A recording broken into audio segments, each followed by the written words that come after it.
बिस्मिल्लाहिर्रहमानिर्रहीम। मेरा नाम सैयद वकार है। आज की ये वीडियो EDS MCQs के हवाले से है। आए बगैर टाइम ज़ाय किए उनको डिस्कस करते हैं। हाँ, सबसे पहला MCQs है, फोटोमीटर इज़ यूज्ड इन मयरिंग। तो इसका सही जो जवाब है वो बेसिकली है ट्रांसपायरेशन। किस चीज़ को मेजर करने के लिए यूज़ होता है? ट्रांसपायरेशन को। अब पहली बात तो यह है कि ये फोटोमीटर है क्या। फोटोमीटर जो है ना, बेसिकली एक आला यूज होता है, इंस्ट्रूमेंट, जो वाटर अपटेक को चेक करता है। किस में? प्लांट्स के अंदर, कि पौधे कितना पानी अपटेक करते हैं और उनकी क्या मिकदार वो जो है यूज कर रहे हैं। तो हम उसको क्या बोलते हैं? बेसिकली फोटोमीटर बोलते हैं। अच्छा जी, तो ट्रांसपायरेशन वो प्रोसेस है जिसमें से पौधा स्टोमेटा के थ्रू पानी को इवेपोरेट करता है। अब स्टोमेटा की बैक साइड पे छोटे छोटे सुराख होते हैं, तो उसमें से पानी का इखराज होता है, तो ट्रांसपायरेशन। तो इसका सूटेबल ऑप्शन जो था वो हमारे पास क्या था? ट्रांसपायरेशन, तो फोटोमीटर। फिर इस फोटो के साथ आपने एक और चीज भी याद रखनी है, दैट इज बेसिकली फोटोमीटर। अब ये जो फोटोमीटर है that is used basically for light. तो ये लाइट को मेयर करता है, रोशनी को। सिर्फ H और O का फर्क है। अकेला फोटो होगा तो वो ट्रांसपायरेशन को, अगर फोटोमीटर होगा तो वो किसको करेगा? लाइट को यूज अपना मेजर करेगा। और मोस्टली उन लाइट को यूज मेजर करता है जो अल्ट्रावायलेट से लेकर इंफ्रारेड तक की होती है, वेवलेंथ की, उनको करता है। फिर इसमें एयर वेलोसिटी दी हुई है, इसको मेजर करने के लिए एनीमोमीटर यूज होता है। क्या यूज होता है? एनीमोमीटर। अगर वो लफ्ज यूज करे एयर प्रेशर का, तो एयर प्रेशर के लिए बैरोमीटर यूज होगा। इन दो MCQs में फर्क है। एयर प्रेशर के लिए बैरोमीटर, एयर वेलोसिटी, स्पीड या गैसेस की स्पीड के लिए एनीमोमीटर, लाइट के लिए फोटोमीटर, और वैसे जो करते हैं वो क्या होता है? फोटोमीटर। नेक्स्ट MCQs पे चलते हैं हम। कहता है कि which of these is not a law of thermodynamics. Zero law of thermodynamics, first law of thermodynamics, second law of thermodynamics, ये तीनों लॉ है। इसके अलावा थर्ड लॉ ऑफ थर्मोडायनामिक्स भी होता है। जैसे मैं अगर बताऊं कि जीरो लॉ के अंदर ये होता है कि इक्विलिब्रियम स्टेट के अंदर, ये एडियाबैटिक प्रोसेस के अंदर कोई हीट ट्रांसफर नहीं होता। मिसाल के तौर पर फिजा में अगर इस एरिया पर हवा का टेम्परेचर 3 डिग्री सेल्सियस है, इस एरिया के अंदर भी 3 डिग्री सेल्सियस है, तो हीट का ट्रांसफर नहीं होगा। तो ये क्या है? जीरो लॉ ऑफ थर्मोडायनामिक्स है। फिर फर्स्ट लॉ ऑफ थर्मोडायनामिक्स में एनर्जी एक शक्ल से दूसरी शक्ल में तब्दील तो होती है, लेकिन वो डिस्ट्रॉय नहीं होती। हम उसको क्या कहते हैं? First law of thermodynamics. Second law of thermodynamics, entropy of a system remains constant, यानी कि जितना भी बिगाड़ आता है हमारी सिस्टम के अंदर वो रहता कांस्टेंट है, किसी ना किसी शक्ल में तब्दील तो होता रहेगा लेकिन रहेगा कांस्टेंट। ये सारे जो है ना थर्मोडायनामिक्स के क्या है? लॉ है। नेक्स्ट क्वेश्चन पे चलते हैं। नेक्स्ट है हमारे पास पेंक्रियाटिक जूस इज, तो इसका सही ऑप्शन जो है वो अल्कलाइन है, क्योंकि पेंक्रियाटिक जो जूस है उसकी जो pH होती है वो हमारे पास होती है 7.5 से लेकर 8, 7.5 से लेकर 8। 7 pH पानी की होती है, वो भी प्योर वाटर की, 7 पे न्यूट्रल होता है। 7 से नीचे जाएगा तो एसिडिक, 7 से ऊपर जाएगा तो अल्कलाइन। तो दैट मीन्स कि पेंक्रियाटिक जूस की जो pH होती है वो क्या होती है? 7.5 से 8, 7 से ज्यादा है तो अल्कलाइन। अब सवाल ये पैदा होता है कि ये पेंक्रियाटिक जूस है क्या? हमारे अंदर एक ग्लैंड है पेंक्रियाज, उससे सेक्रीशंस निकलती हैं, वो सेक्रीशंस जो है ना पेंक्रियाटिक जूस कहलाती हैं। अब पेंक्रियाटिक जूस के अंदर इंजाइम भी होते हैं, हार्मोन्स भी होते हैं। जैसे मैं इंजाइम की बात करूं तो इसमें से निकलता है ट्रिप्सिन, ये भी MCQ आता है। ट्रिप्सिन करता है प्रोटीन को डाइजेस्ट। फिर इसमें होता है अमाइलेज, अमाइलेज जो है वो कार्बोहाइड्रेट्स को डाइजेस्ट करता है, और इससे निकलेगा लाइपेज, ये करेगा लिपिड्स को या फैट्स को। हमारी खुराक के मेजर पोर्शन भी यही है, या तो हम मक्खन घी खाते हैं तो उसको लाइपेज करेगा लिपिड्स, या हम जो है ना बेसिकली ग्रेन्स खाते हैं, ब्रेड खाते हैं तो अमाइलेज कार्बोहाइड्रेट्स को डाइजेस्ट करेगा एंजाइम, और या प्रोटीन खाते हैं गोश्त वगैरह दालें या सलेम या तो ट्रिप्सिन उसको प्रोटीन को जाना क्या करेगा डाइजेस्ट।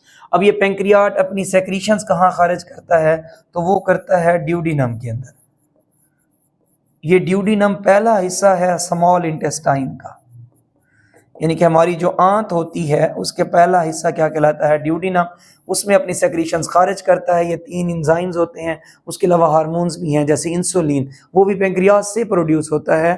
और इंसुलिन भी बेसिकली प्रोटीन है, क्वार्टरनरी प्रोटीन, हीमोग्लोबिन की तरह चौथे दर्जे की। खैर डिटेल लंबी हो जाएगी, तो ये छोटा सा एक एमसीक्यूज था जिसको हमने डिस्कस किया। नेक्स्ट चलते हैं हम। वो कहता है कि which of the following causes the malaria.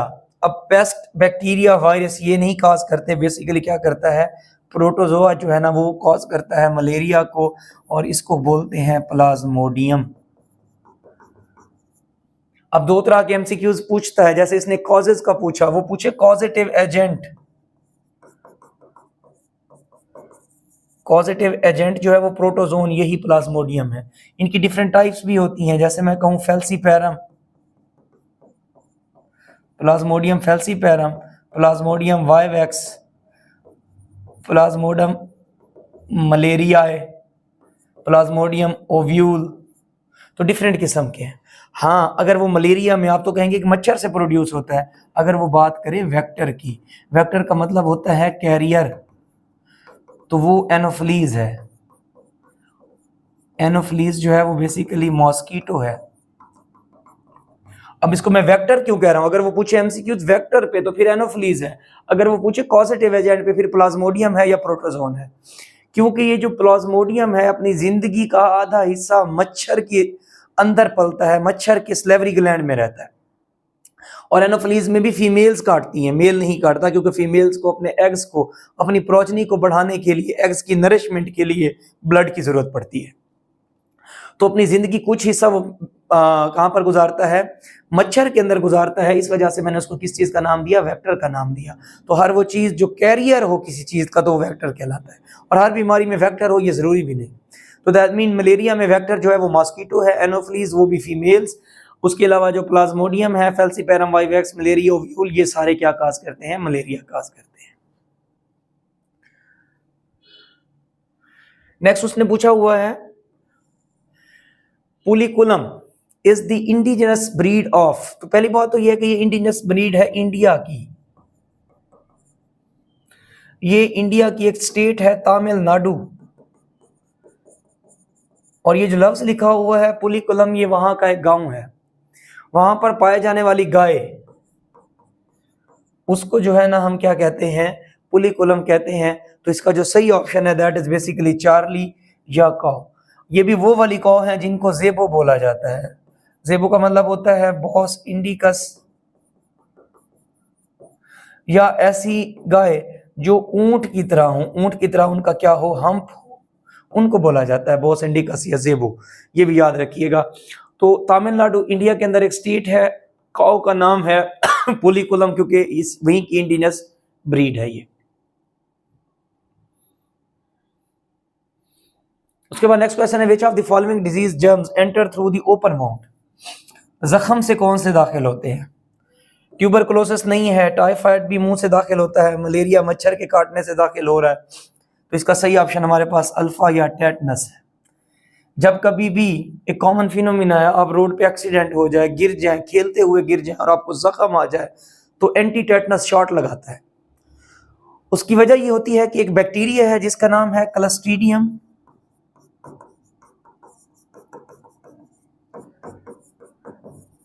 टेटनाई। ये क्लस्ट्रीडियम टेटनस हमारी जमीन पे हर जगह पाया जाता है, तो और जख्म के थ्रू दाखिल होता है। जो ही कोई जख्म आता है तो हम एंटी टेटनस शॉट इस वजह से लगाते हैं कि क्लस्ट्रीडियम टेटनाई उस जख्म के थ्रू दाखिल हो जाता है। इसका सही ऑप्शन जवाब क्या बनेगा, टेटनस। अब लगवाते क्यों हैं, उसकी वजह यह है कि इसमें लॉक जॉ हो जाता है, ये जो मसल हैं वो स्टिफ हो जाते हैं, सख्त हो जाते हैं, यानी कि जो मुंह की मूवमेंट है वो रुक जाएगी। तो ये लॉक जो किसकी वजह से होता है, टेटनस की वजह से होता है। तो इस वजह से हम क्या लगाते हैं, anti tetanus short bacteria clostridium टेटनाई। Next MCQs पे चलते हैं। बॉटुलिज्म का सही जवाब जो है ना वो फूड पॉइजनिंग है। बॉटुलिज्म दोनों तरह से दाखिल होता है, जख्म के थ्रू भी दाखिल हो जाता है और खुराक के थ्रू भी, और इसका मेजर सोर्स जो है ना फूड पॉइजनिंग के थ्रू हो जाता है। तो बॉटुलिज्म भी क्लोस्ट्रीडियम बैक्टीरिया की वजह से होता है, क्लोस्ट्रीडियम बोटुलिनम उसकी वजह से होता है। फूड पॉइजनिंग की वजह से चंद घंटों के बाद ही स्टार्ट हो जाता है अगर बॉटुलिज्म हो, लेकिन रेयर डिजीज है, सीरियस भी है क्योंकि बंदा सही से बोल नहीं पाएगा, उसके अलावा आपकी नर्व्स को इन्फेक्ट करेगा ये बॉटुलिज्म। तो इसका जो सही ऑप्शन बनेगा वो क्या बनेगा, फूड पॉइजनिंग बनेगा। नेक्स्ट है हमारे पास the states that hot water freezes faster than the cold water. तो इसका हीलोसेंट्रिक मॉडल ये तो सोलर सिस्टम से रिलेटेड है, बिग बैंग थ्योरी भी यूनिवर्स से रिलेटेड है, ऑक्सीजन थ्योरी भी एनवायरनमेंट से रिलेटेड है। तो इसका सही जो ऑप्शन है वो है पिम्बा इफेक्ट। पिम्बा इफेक्ट में ये कहता है कि जो गर्म पानी है वो जल्द फ्रीज होता है। अब इसकी कोई वजह भी तो होगी, वो ऐसा क्यों कह रहा है ठंडा पानी की निस्बत गर्म पानी जल्द फ्रीज होता है? उसकी वजह यह है कि गर्म पानी के मॉलिक्यूल ज्यादा हरकत में होते हैं, वो इवेपोरेट कर जाते हैं। जब इवेपोरेट कर जाते हैं पानी में से तो पानी का वॉल्यूम पीछे कम रह जाता है। जब वॉल्यूम कम रह जाएगा तो वो जल्द क्या हो जाएगा, फ्रीज हो जाएगा। तो इस वजह से पिम्बा इफेक्ट के अंदर ये बात है कि गर्म पानी जो है ठंडे पानी की निस्बत जल्दी से क्या हो जाएगा, फ्रीज हो जाएगा। इंपॉर्टेंट एमसीक्यूज है, इसको याद रखिएगा। नेक्स्ट है हमारे पास, वो कहता है which of the following organisms causes leprosy. ये लेप्रोसी है ये किसकी वजह से हो रही होती है? तो लेप्रोसी के अंदर इन्वॉल्व होता है बैक्टीरिया, और बैक्टीरिया की जो टाइप है that is basically mycoplasma. Mycoplasma leprae, इसकी वजह से क्या होती है, लेप्रोसी होती है। अब ये जो लेप्रोसी की डिजीज है ये बेसिकली इन्फेक्ट करेगी आईज को, नर्व्स को, मसल्स को। तो आपने याद रखना है कि ये जो माइकोप्लाज्मा लेप्राई है वो क्या काज करता है, लेप्रोसी, और इसका सही जवाब जो है वो क्या लगेगा, बैक्टीरिया लगेगा। नेक्स्ट क्वेश्चन है हमारे पास, वो कहता है carbon dioxides contain carbon B proven by introducing the gas in a burning. किस चीज की बर्निंग में? कैंडल की बर्निंग में साबित हो सकती है, चारकोल की या मैच स्टिक की। तो इसका सही जवाब जो है वो है मैग्नीशियम वायर। मैग्नीशियम वायर सबूत देती है इस बात का कि कार्बन मौजूद है या नहीं। उसकी वजह यह है कि जब भी कार्बन डाइऑक्साइड मैग्नीशियम के साथ रिएक्शन करेगी तो मैग्नीशियम ज़्यादा रिएक्टिव है कार्बन की निस्बत, तो मैग्नीशियम ऑक्सीजन के साथ रिएक्ट कर जाती है और कार्बन का धुआं बाहर निकलता है। तो ये मैग्नीशियम ऑक्साइड बना जाएगी और कार्बन का जो धुआं है वो बाहर नजर आएगा, हमें वाज़े नजर आ रहा होगा। तो इस वजह से जो कार्बन के प्रूफ के तौर पर टेस्ट किया जाता है वो मैग्नीशियम वायर से उसका या मैग्नीशियम के साथ उसका रिएक्शन कराया जाता है। उसके बाद है next question, that is basically which of the following pairs of animals have haemoglobin in their blood. तो मैन एंड द अर्थवर्म, केंचुआ और इंसान वो जानवर हैं जानदार हैं जिनकी ऑक्सीजन के अंदर हीमोग्लोबिन मौजूद होती है जिनके खून के अंदर, सॉरी मैंने ऑक्सीजन बोल दिया, क्योंकि हीमोग्लोबिन आरबीसी के अंदर मौजूद होती है, रेड ब्लड सेल्स, जिनको एरिथ्रोसाइट्स कहा जाता है, जिनको हम क्या बोलते हैं, एरिथ्रोसाइट्स। इसमें ना हीमोग्लोबिन मौजूद होती है और हीमोग्लोबिन का फंक्शन होता है ऑक्सीजन को कैरी करना। ये जो हम सांस लेते हैं फिजा में से, उसमें से जो ऑक्सीजन है वो कौन कैरी करता है, हीमोग्लोबिन, और ये आरबीसी के अंदर क्या होती है, मौजूद होती है। तो क्योंकि केंचुआ और आदमी के जो रेड ब्लड सेल्स होते हैं उनके अंदर हीमोग्लोबिन का होना क्या है, ज़रूरी है। इंसानों के लिए तो वैसे भी ज़रूरी है। और ये जो खून का ब्राइट रेड कलर होता है वो भी हीमोग्लोबिन की वजह से होता है, क्योंकि जब भी हम किसी जानवर को ज़िबा करें हमें खून डार्क नहीं बल्कि ब्राइट रेड नजर आता है। कुछ देर के बाद खून जो है ना काले रंग का या डार्क कलर का हो जाता है। वो हमें ब्राइट रेड इस वजह से नजर आ रहा होता है क्योंकि एनवायरनमेंट में जो ऑक्सीजन मौजूद है वो उस खून के रेड ब्लड सेल्स की हीमोग्लोबिन से रिएक्ट कर रही होती है, तो उसकी वजह से ब्लड का कलर जो है वो क्या हो जाता है, ब्राइट रेड हो जाता है। तो दैट मीन्स कि मैन एंड अर्थवर्म वो जानदार हैं जिनके ब्लड के अंदर क्या होती है, हीमोग्लोबिन। ब्लड में भी बहुत सारे सेल्स हैं, red blood cells, white blood cells, platelets, 3 major categories हैं, लेकिन आरबीसी में हीमोग्लोबिन मौजूद होती है। आज के लिए इतना ही काफ़ी, होपफुली आपके लिए प्रोडक्टिव रहा होगा। मुझे अपनी दुआओं में याद रखिएगा। फी अमानिल्लाह, अल्लाह हाफिज़।